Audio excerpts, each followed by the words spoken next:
Welcome to Fun Syllabus. Lakshmipuram అనే ఊరిలో రుద్రయ్య అనే పండ్ల వ్యాపారి ఉండేవాడు. అతను చాలా నిజాయితీ కలిగిన వ్యక్తి. రుద్రయ్య అరటి పండ్ల వ్యాపారం చేసేవాడు.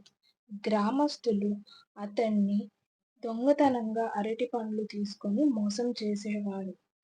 దీనివల్ల రుద్రయ్యకు చాలా నష్టం వాటిల్లేది. రుద్రయ్య చాలా బాధపడేవాడు.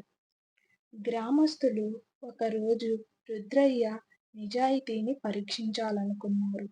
అందులో ఒకరు రుద్రయ్య దగ్గరికి వచ్చి అరటి పండ్లు కావాలి అని అడిగాడు. రుద్రయ్య అరటి పండ్లు ఇచ్చాడు. అతను అరటి పండ్లు తీసుకొని అతనికి అదనంగా డబ్బు ఇచ్చి వెళ్ళిపోయాడు. రుద్రయ్య అదనంగా వచ్చిన డబ్బును ఆ వ్యక్తికి తిరిగి ఇచ్చాడు. అది చూసిన గ్రామస్తులు అతని నిజాయితీని గుర్తించారు. అప్పటి నుండి రుద్రయ్యకు ఎలాంటి నష్టం జరిగేది లేదు. కథ నచ్చితే లైక్ చేయండి, షేర్ చేయండి, సబ్స్క్రైబ్ చేసుకోండి.